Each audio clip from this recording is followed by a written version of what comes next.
আমি আজকে ৪ দিন যাবৎ এই জাতীয় জাদুঘরের সামনে আমরণ অনশনে আছি। আসলে আমি যেটা চাচ্ছি আইন ও বিচার ব্যবস্থার দুর্নীতির বিরুদ্ধে আমার এই অভিযান। আপনারা জানেন ২০০৩ সালে জাতীয় সংসদে একটি আইন পাস হয়।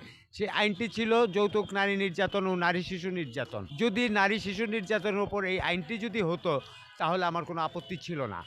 হ্যাঁ? প্রকৃতপক্ষে একদল জমি দখলবাজ এরা বিভিন্ন ধরনের মেয়েদেরকে টাকা খাইয়ে এই মানে এই সমস্ত মামলাগুলি করিয়েছিল যাদের প্রতিহিংসার শিকার আমি। এই যে আইন ও দুর বে বিচার ব্যবস্থার দুর্নীতির কারণে আজকে আমি দীর্ঘ ৪ দিন যাবৎ এবং দীর্ঘদিন যাবৎ আমি রাস্তাঘাটে দিনাতিপাত করতেছি না খেয়ে। এই যে দুর্নীতিবাজদের বিরুদ্ধে আজকে আইন ও বিচার ব্যবস্থা যেহেতু ৭২-এর পর থেকে এই পর্যন্ত প্রকৃতপক্ষে বাংলাদেশে কোনো সংবিধানধারী কোনো সংসদ সদস্য আসেনি। তারা জানে না যে সংসদ কী। রাজনীতিবিদরা তারাও জানে না যে সংবিধান কী। অথচ তারা রাষ্ট্রের দায়িত্ব নিতে চাচ্ছে। রাস্তাঘাটে এখানে সেখানে অনেকেই রাষ্ট্রপতি, প্রধানমন্ত্রী বা সংসদ সদস্য হতে চাচ্ছে। আসলে সংসদ সদস্যের যে দায়িত্ব সেটা হচ্ছে মানুষের জানমাল নিরাপত্তা। আপনারা লক্ষ্য করেছেন জুলাই আন্দোলনে যারা শহীদ হয়েছে তারাও আজকে অ্যা তারাও আজকে তাদের নিরাপত্তা পাচ্ছে না। হাদিকে আপনারা দেখেছেন। আমি শেষবারের মতো দেখেছি যেদিন সে গুলি খেয়ে চিৎকার করে বলছিল, তাদেরকে বাঁচতে দিচ্ছে না।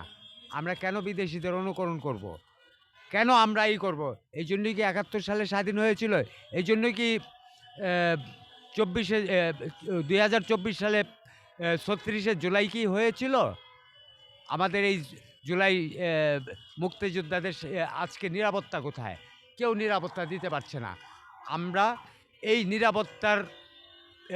নিরাপত্তার জন্য আমি ৩৬শে জুলাইয়ের নিরাপত্তার জন্য এবং আমাদের প্রত্যেকটা মানুষের নিরাপত্তার জন্য আমি আমরণ অনশনে বসেছি। এই নিরাপত্তার দায়িত্ব স্বরাষ্ট্র মন্ত্রণালয়, আইন ও বিচার মন্ত্রণালয় যেখানে দীর্ঘ ৭২ ১৯৭২ ৭২-এর সংবিধানে যে সংশোধনী নেই, যার কারণে আমরা আজকে নির্বিচারে গুলি খাচ্ছি, মানুষ মরছে এবং আমরা ভিখারির ন্যায় অনেকে আমাদেরকে ভিক্ষা দিচ্ছে। তারা ধারণা করছে যে আমরা ভিখারি। আসলেই তো আমরা ভিখারি। কারণ আমাদেরকে ভিখারি করা হয়েছে। অতএব আমরা এই দুর্নীতিবাজদের বিরুদ্ধে আমরা তুখোড় আন্দোলনের সামনের দিকে যাবো।